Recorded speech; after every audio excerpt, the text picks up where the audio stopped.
지난주에 우리들은 로마서 12장 1절로 8절의 말씀을 통해서 구원받은 자는 어떻게 살아야 되는가? 예배자로 살아야 된다. 예배자로 살아야 된다. 머리로만 예배하고 입으로만 예배하고 가슴으로만 예배하는 자가 아니라 우리의 삶을 드리는, 몸으로 드리는 예배자로 살아야 한다 하는 말씀을 받았습니다. 오늘은 지난주에 이어서 구원받은 자는 어떻게 살아야 하느냐 하는 것에 대한 하나님의 두 번째 권고의 말씀으로 사랑하며 살아야 한다 하는 말씀을 나누고자 합니다. 그렇다면 구원받은 사람은 어떻게 사랑해야 할까요? 어느 성도의 집에서 일어난 일입니다. 아이의 건강을 위해서 우유를 배달받는 가정이 있었어요. 그런데 어느 날 아침 우유가 대문 앞에 없는 거예요. 그리고 그 다음 날도 우유가 없는 거예요. 아마 배달 착오로 여겨서 우유 보급소에 전화를 걸었습니다. 그랬더니 우유 보급소 사장님이, 고객님, 제가 오늘 아침에 분명히 대문 앞에 배달을 했는데요, 그렇지만 다시 가져다 드리겠습니다. 알고 봤더니 누군가 우유를 가져간 사람이 있는 거예요. 우유를 훔쳐간 거예요. 처음에는 마음속에 화가 났어요. 도대체 어떤 놈이 감히 내 아들 우유를 훔쳐가 하고 화가 났습니다. 그런데 그 주일날 예배 때 사랑하라 하는 말씀을 듣다가 지혜가 생각이 났습니다. 지혜를 얻었습니다. 그리고 조그마한 쪽지에 이렇게 쓰기 시작했습니다. 그리고 그것을 월요일 새벽 아침 대문에다가 딱 붙여놨습니다. 우유를 가져가시는 분께, 우유를 가져가시는 분도 저희 집 아이처럼 우유를 참 좋아하시는 분 같습니다. 그래서 저희 집 아이 우유와 함께 우유를 가져가시는 분의 우유도 한 개 더 부탁을 했습니다. 돈은 이미 제가 다 지불을 했으니까 안심하고 우유를 한 개 가져가시고 드시고 저희 집 아이를 위해 한 개만 남겨주십시오. 감사합니다. 그 다음날 아침 어떻게 됐겠습니까? 그 다음날 아침 대문 앞에는 우유 2개가 그대로 남아 있었습니다. 그 다음날도 우유는 그대로 있었습니다. 우유를 가져간 그 사람이 쪽지를 읽었다는 거죠. 그리고 감동받았다는 거죠. 그랬기에 변화가 된 겁니다. 누군가는 얘기합니다. 사람은 무엇으로 변화되는가? 사랑으로 변화된다 했습니다. 그렇습니다. 사람은 사랑으로밖에 변화될 존재가 아니다 하는 겁니다. 그렇다면 구원받은 자에게 사랑이 없으면 어찌 될까요? 사랑장이라 불려지는 고린도전서 13장 말씀 보면은 어떤 사람이 천사 같은 말을 해요. 어떤 사람이 엄청난 돈으로 많은 사람을 구제를 해요. 또 어떤 사람은 산을 옮길 만한 대단한 믿음이 있다고 해요. 그래도 사랑 없으면 그 사람 아무것도 아니고, 사랑 없으면 그 사람에게는 어떤 유익도 없다 했습니다. 사랑이 없는데 구원받았다고 주장하는 그 사람의 구원은 가짜일 가능성이 많다는 겁니다. 그러므로 저는 오늘 주신 로마서 12장의 말씀을 통해서 구원받은 자에게 꼭 반드시 있어야 하는 사랑, 그 사랑에 대한 하나님의 7가지 권면을 통해서 여러분과 함께 은혜를 나누고자 합니다. 첫 번째 하나님이 주신 사랑의 권면은 거짓 없는 사랑을 하라 하는 권면입니다. 로마서 12장 9절 전반절을 보십시오. 사랑에는 거짓이 없나니 했습니다. 하나님은 우리들의 마음속에 사랑을 부어주셨습니다. 하나님이 못하는 그 2가지가 있다 그랬죠. 하나님은 죄를 짓지 못하고 하나님은 거짓말을 못합니다. 거짓말하지 못하는 하나님께서 우리의 마음속에 사랑을 부어주셨다면 그 사랑은 어떤 사랑이겠습니까? 거짓 없는 사랑일 수밖에 없다는 겁니다. 사도 요한은 하나님은 사랑이라고 정의했습니다. 그러므로 하나님의 성도들의 마음속에 부어주신 그 사랑, 거짓 없는 사랑을 하라, 그렇게 말하고 있습니다. 성경은 우리가 믿음으로 구원받았다고 가르칩니다. 그렇다면 우리가 믿음으로 구원받았다는 증거를 뭘로 증명해냅니까? 요한 1서 3장 14절의 말씀을 들으십시오. 우리는 형제를 사랑함으로 사망에서 옮겨 생명으로 들어간 줄을 알거니와 사랑하지 아니하는 자는 사망의 죽음의 지옥에 머물러 있느니라. 성경은 사랑하지 않는다면 구원받은 사람 아니라는 겁니다. 이 말씀을 듣고 어떤 마음이 드십니까? 찔림이 있습니까? 아니면 이 말씀을 듣고도 회개할 깨달음조차 잃어버린 우리들의 강팍한 심령의 모습은 아닌가? 다시 한번 하나님의 말씀을 들으십시오. 사랑엔 거짓이 없나니, 거짓 없는 사랑, 진실한 사랑하는 우리 모두가 되기를 주의 이름으로 축복합니다. 두 번째 사랑의 권면은 악을 미워하고 선에 속하라 하는 권면입니다. 로마서 12장 9절 하반절을 보십시오. 악을 미워하고 선에 속하라. 악을 미워하고 선에 속한다 하는 것은 사랑의 정체성, 예수 믿는 사람은 어떤 사랑을 해야 되느냐, 사랑의 정체성에 대한 말씀을 하고 있습니다. 구원받은 사람들은 선에 소속되어져 있습니다. 악을 미워하고 선의 진영에 속한 사랑, 그런 영적 전쟁을 벌인다면 반드시 나타나야 되는 것이 어렴풋하게나마 예수 십자가가 나타납니다. 예수 십자가의 사랑을 가장 많이 가지고 있는 사랑이 부모님의 사랑이라 그러지요. 아버지와 아들 두 사람이 높은 산에 암벽을 타고 등반하는 암벽 등반을 하게 되었습니다. 잘 올라갔습니다. 그리고 이제 내려갈 때가 되었습니다. 내려올 때는 아버지가 먼저 내려오고 그 다음 아들이 내려왔습니다. 정말 행복하게 즐겁게 서로 농담을 하면서 내려왔습니다. 그런데 문제가 생겼습니다. 아들이 아버지에게 소리쳤습니다. 아버지, 밧줄이 이상해요. 순간 아버지는 위를 쳐다봤는데 밧줄이 끊어질 것 같았습니다. 밧줄이 두 사람의 몸무게를 견뎌낼 수가 없다는 것을 알아차렸습니다. 아버지는 망설임도 없이 칼을 꺼냈습니다. 그리고 자신의 밧줄을 자릅니다. 그리고 아들이 살고 아버지는 죽습니다. 아버지는 왜 그런 선택을 했을까요? 사랑 때문입니다. 여러분들은 아들을 살리기 위해 죽음을 택한 아버지의 이야기에서 예수님의 십자가가 보이십니까? 이것이 선에 속한 사랑입니다. 만약 반대로 아버지가 자기 살고자 아들을 죽였다면 그것은 악에 속한 탐욕입니다. 사랑하는 여러분, 예수님은 우리를 위해 땀과 눈물과 피 흘려주신 십자가의 사랑을 주셨습니다. 그러므로 우리가 구원받았다면 악에 속한 탐욕을 부를 것이 아니라 나의 땀과 눈물과 희생을 통한 예수 십자가의 사랑을 드러내야 한다는 것입니다. 부디 선에 속한 십자가가 드러나는 사랑 할 수 있기를 주의 이름으로 축복합니다. 세 번째 사랑의 권면은 서로 우애하는 사랑을 하라 하는 것입니다. 로마서 12장 10절의 말씀을 보십시오. 형제를 사랑하여 서로 우애하라. 여기서 말하는 형제는 육신의 형제가 아닙니다. 예수 그리스도의 피로 구원받은 우리 예수 그리스도를 믿는 성도 형제 자매들을 말합니다. 예수 믿는 사람들은 우애라고 하는 사랑을 해야 한다 그랬습니다. 우애가 뭘까요? 이게 한자인데 원래 헬라 원어를 한번 살펴봤습니다. 우애라고 하는 원어는 필로스 터르고이라고 하는 단어입니다. 이건 두 개의 사랑이 합쳐진 사랑인데요. 어떤 사랑이냐? 친구 사랑, 필로스, 필리아, 필로스의 사랑과 바로 핏줄 사랑, 바로 스톨게라고 하는 스테르고라고 하는 사랑이 합쳐진 겁니다. 결국은 우애라고 하는 것은 우리는 예수님의 피로 하나가 된 하늘나라 패밀리다. 그러니까 어떻게 하라고요? 형제 사랑을 넘어선 정말 핏줄 사랑을 하라, 정말 핏줄 사랑을 하라 하는 말씀입니다. 핏줄 사랑은 어떻게 하느냐? 15절을 보면 구체적으로 나옵니다. 15절을 보십시오. 즐거워하는 자들로 함께 즐거워하고 우는 자들로 함께 우는 것이 핏줄 사랑입니다. 세상 사람들은요, 다른 사람이 아프든지 울든지 웃든지 신경 쓰지 않습니다. 남이니까. 그러나 핏줄은 다릅니다. 핏줄은 남이 아니기 때문에 핏줄은요, 내 핏줄이 즐거워하면 함께 즐거워하고 울면 함께 우는 겁니다. 이게 정상 핏줄입니다. 정상적인 한 핏줄 한 가족이라면 함께 즐거워하고 함께 우는 겁니다. 육신의 피를 나눈 형제 자매도 함께 즐거워하고 함께 우는데 예수님의 피를 나눈 하늘나라 가족이라면 당연히 함께 즐거워하고 함께 우려야 되지 않느냐 하는 겁니다. 그래서 교회 안에 선배는 내 형님, 내 엄마, 내 아빠와 같아요. 그래서 교회 안에 후배는 내 동생, 내 아들, 내 딸과 같아요.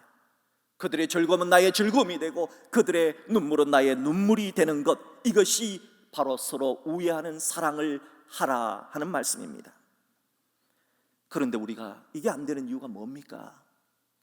욥기서의 그 이유를 말해주고 있어요. 욥기를 보면은 욥이 사업이 망합니다.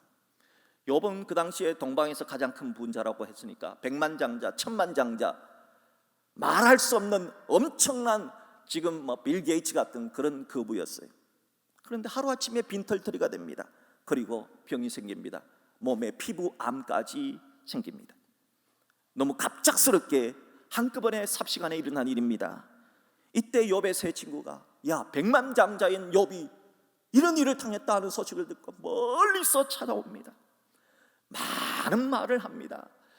욥기 3장부터 38장까지 얼마나 욥의 세 친구들이 많은 말을 하는지 모릅니다. 그런데 욥은 전혀 위로가 되지 않습니다. 왜? 세 명의 친구가 그 먼 거리에서 찾아왔는데 그렇게 수많은 말을 했는데도 위로가 되지 않고 오히려 상처를 받았을까요? 그것은 그 친구가 욥의 아픔을 자신의 아픔처럼 생각하지 않았기 때문입니다.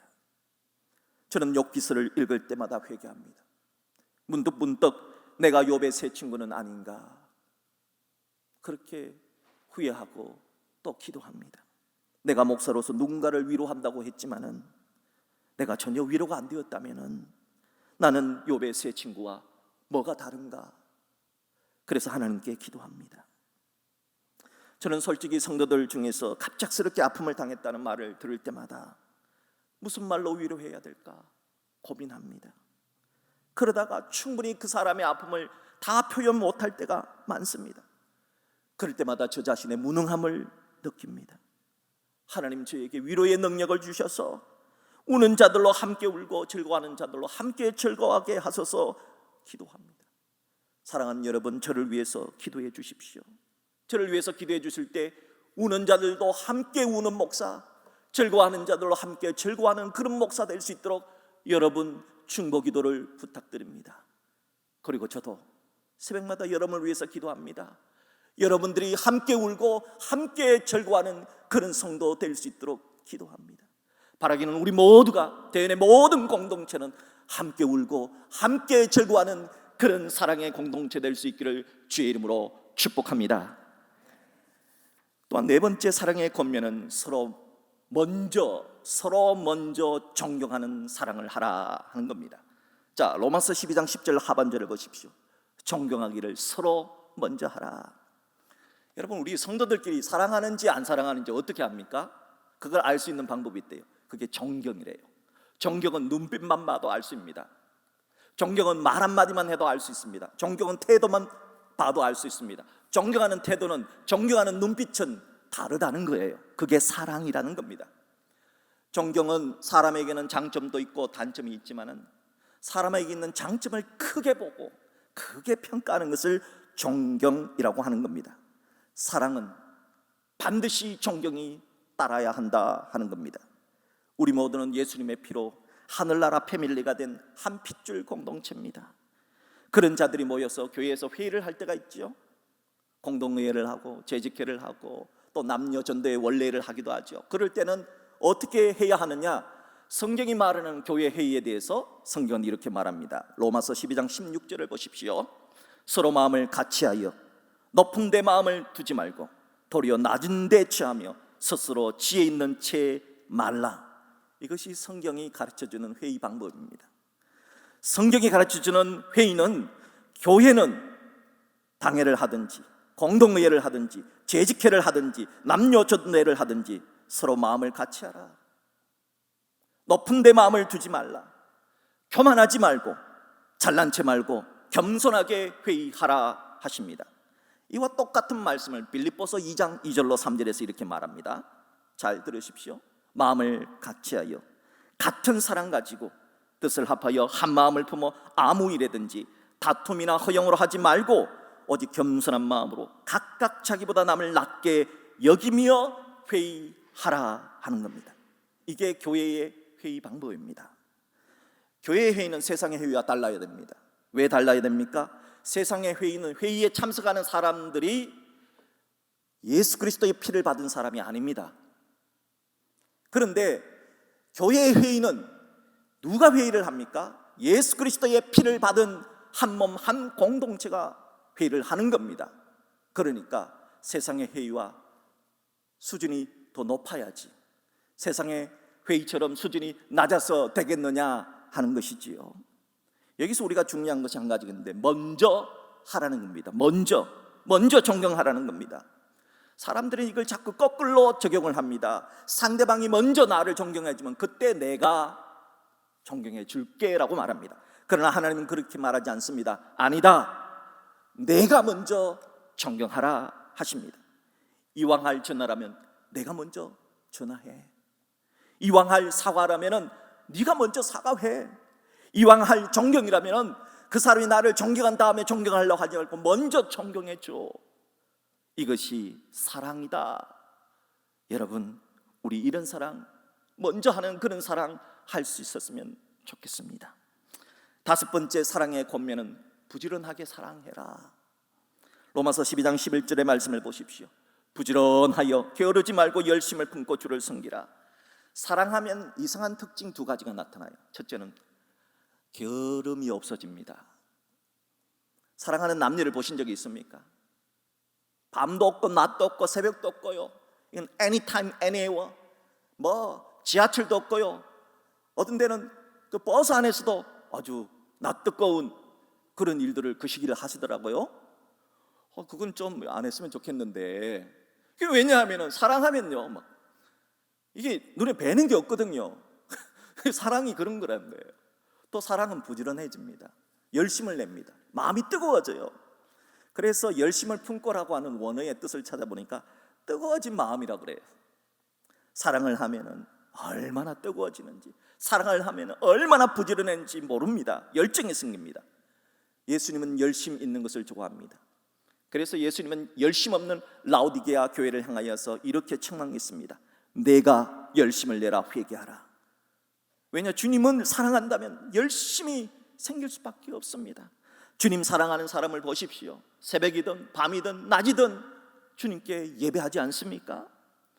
제주도에 가면은 제주도에 최초로 복음을 전했던 이기풍 선교사님의 기념관이 있어요. 그런데 이기풍 선교사님은 목사가 되기 전에 뭘 했느냐? 평양의 유명한 평양 깡패였답니다. 그런데 깡패가 어떻게 복음을 전하는 선교사가 되었을까? 이제 평양에 마포 삼열 선교사님이 복음을 전하러 갔는데, 그 서양인이 복음을 전하러 갔는데 안경까지 끼고 있었는데, 이게 복음이 듣기 싫다고 평양 깡패인 이기풍이 돌을 던졌습니다. 그러다가 선교사님이 안경이 깨지고 선교사님이 여기에 맞아가지고 피가 줄줄 흐릅니다. 그런데도 그 선교사님이 이기풍 형제, 하나님 당신을 사랑합니다, 이렇게 하니까, 아니 세상에, 내가 쥐를 때렸는데 쥐가 나를 사랑한다고? 도대체 예수의 사랑이 도대체 뭔가 너무 궁금하더랍니다. 그래서 복음을 듣고 예수를 믿고 신학교를 가게 되었고, 우리 장로의 신학교 제1기, 제가 88기거든요 87년 전에 선배가 되신 겁니다. 이분이 깡패 짓을 할 때 하도 못된 짓을 많이 해가지고 목사가 된 다음에 내가 가장 힘들고 어려운 곳에 가서 복음을 전하겠다 해서 간 곳이 제주도입니다. 그 당시에 제주도는 지금 제주도하고 다릅니다. 배를 타고요, 얼마나 고생을 하며 타려간지 모릅니다. 그런 고생을 하고 제주도에 가서 복음을 전했는데, 이분의 특징이 뭐냐? 복음을 전할 때는 항상 이 주머니에다가 가방을 호미 같은 거 넣어가지고 갔답니다. 그래서 밭일하고 있는 사람 옆에 가서 그냥 무조건 밭일을 했대요. 같이 밭일을 합니다. 그러니까 옆에서, 도대체 당신 누구요? 나 예수 믿는 사람이요. 예수가 뭐요? 예수가 뭔데 이렇게 좋은 일을 하십니까?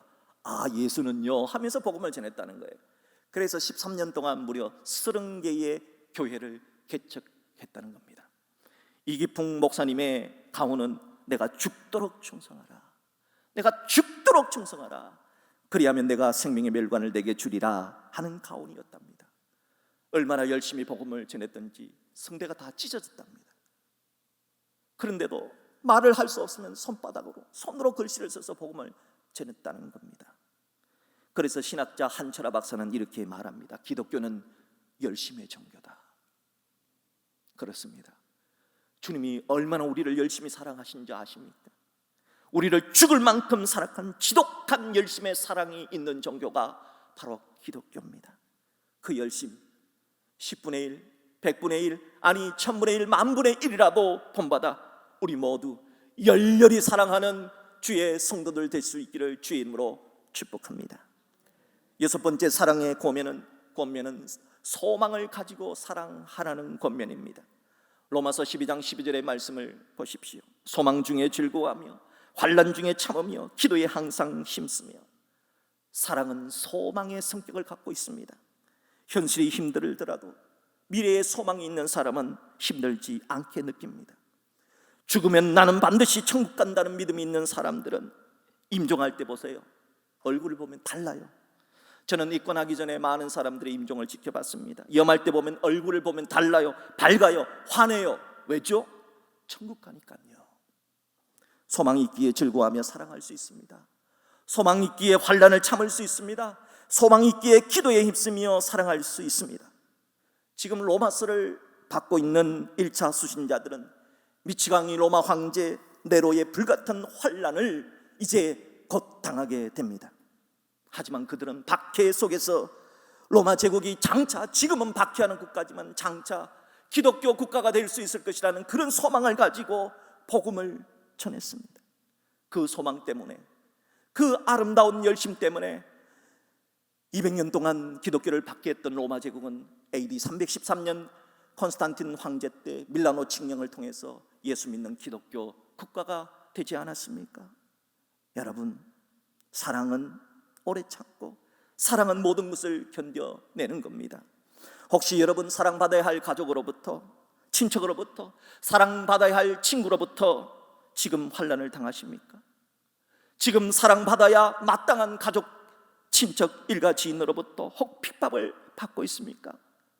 그럴 때 생각하건대 현재의 고난은 장차 우리에게 나타날 영광과 비교할 수 없도다 하는 하나님의 말씀을 굳게 붙잡고, 지금은 저렇게 나를 핍박하는 사람이지만은, 지금은 나를 괴롭게 하는 사람이란 저 사람은 장차 하나님 안에서 예수 믿는 사람으로 변화될 거야 하는 그런 소망을 꿈꾸며 환난 속에 사랑하시고, 환난 속에 더 사랑하시고, 그를 위해 더 기도해 주시는 그런 아름다운 사랑할 수 있기를 주의 이름으로 축복합니다. 마지막 7번째 사랑의 권면은 대접하기를 힘쓰는 사랑을 하라 하는 겁니다. 로마서 12장 13절의 말씀을 보십시오. 성도들의 쓸 것을 공급하며 손 대접하기를 힘쓰라. 이 13절의 말씀은 당시의 시대적 배경을 우리가 염두에 둬야만 합니다. 당시 초대교회 크리스찬들은 예수를 믿는 것 때문에 재산을 빼앗기고, 때로는 감옥에 가고, 복음을 전하다가 채찍에 맞고, 심지어는 십자가에 매달리는 그런 고통도 당했습니다. 그런 자들이 감옥에 갔을 때, 그런 자들이 유리방황할 때 믿는 자들은 대접해라, 서로 대접해라, 기쁘게 대접해라, 따뜻하게 대접해라 말씀합니다. 히브리서 10장 34절 35절의 말씀을 보십시오. 너희가 갇힌 자를 동정하라. 지금 감옥에 갇힌 사람은 죄지어서 갇힌 게 아니고 예수 때문에 지금 갇힌 자다. 그를 동정하라. 너희 소유를 빼앗기는 것도 그들은 기쁘게 당한 것은 더 낫고 영구한 소유가 있는 줄 알미라. 그러므로 너희 담대함을 버리지 말라. 이것이 큰 상을 얻게 하느니라. 남 도와주는 걸 너무 힘들게 생각하지 말고 담대하게 도와줘라. 너 이거 도와주다가 혹시 로마 사람한테 걸리면 너 어떡하지? 담대하게 도와줘라. 너의 상이 클 것이다. 담대하게 대접하라. 하나님께서 꼭 갚아 주실 것이다. 그렇게 말합니다. 미국 사람들 햄버거 좋아하시는 것은 아시죠? 미국에는 정말 패스트푸드가 많습니다. 특별히 이제 햄버거뿐만이 아니라 치킨버거가 요즘 유명하죠. 우리나라에도 맘스터치 같은 치킨버거가 유명한데, 미국에 아주 유명한 치킨버거 회사가 있습니다. 바로 칙필레라고 하는 회사입니다. 근데 이 칙필레라고 하는 회사는 엄청납니다. 미국 전역에 있고요, 휴게소마다 있고요. 근데 이 칙필레라고 하는 회사를 창건한 회장은 마태복음 7장 12절 말씀을 이루기 위해서 이 회사를 만들었다는 거예요. 마태복음 7장 12절 뭐예요? 남에게 대접을 받고자 하는 대로 남을 대접하라. 도대체 햄버거 가게가 뭔 대접을 그렇게 하겠다고 이 슬로건을 가지고 회사를 만들었을까요? 좀 다릅니다. 이 칙필레라고 하는 패스트푸드 가게 가면은 레스토랑이 아니에요. 패스트푸드 가게예요. 빨리 먹고 빨리 나가는데, 그런데도 점원들이 오면은 딱 인사를 하고 미소를 지으면서 직접 나와서 의자를 빼줍니다. 패스트푸드 가게지만은 테이블마다 싱싱한 생화가, 그날 생화가 꽂혀 있어요. 이게 레스토랑이 아니고 패스트푸드예요. 그런데 이 가게에 들어가면 요즘은 반려견들을 많이 데리고 가잖아요. 반려견들에게 먼저 치킨 조각을 한 조각을 준답니다. 그래서 식당 평가 전문 기관이 칙필렛이라고 하는 패스트푸드 가게를 최고의 패스트푸드점으로 선정을 했습니다. 놀라운 사실은 이 가게가 주일날 예배를 드리기 위해서 미국 전역에서 문을 닫는다는 사실입니다. 여러분, 주일날 햄버거 가게 매출이 평상시의 가게 3배나 됩니다. 그럼에도 불구하고 세계 최대의 햄버거 체인점 맥도날드보다 1년의 평균 매출액이 3억이나 높다고 합니다. 성경이 뭐라 했습니까? 너희도 남을 대접해봐라. 그러면 너도 남에게 대접을 받을 것이다 했습니다. 믿지 않는 사람 대접해도 이 정도의 복을 주시는데, 우리 믿는 사람들, 하나님을 섬기는 사람들, 주의 종들, 주님을 위해서 희생하고 헌신하는 사람들 대접하면 하늘에서 가만히 있겠느냐? 라고 하는 겁니다. 사랑하는 여러분, 대접 잘하는 그런 사랑 할 수 있었으면 좋겠습니다. 그래서 하늘로부터 우리 모두가 복을 받아 누리시면 좋겠습니다. 오늘 하나님께서 주신 사랑의 7가지 공고를 마음판에 새기십시오. 구원은 믿음으로 받습니다. 그래요, 믿음으로 받는 건 맞아요. 그러나 구원 받았다면 사랑으로 증명하며 살아야 한다는 겁니다. 사람은 충고로 바뀌지 않습니다. 사람은 사랑으로만 바뀌는 겁니다. 우리가 구원 받았다면, 우리가 천국 간다면 먼저 사랑하고, 먼저 대접하고, 먼저 존경합시다. 그렇게 해서 오늘 이 7가지 사랑의 권면을 통하여 하늘로부터 복을 받아 누리는 우리 모두가 되기를 주님의 이름으로 축복합니다. 축복합니다.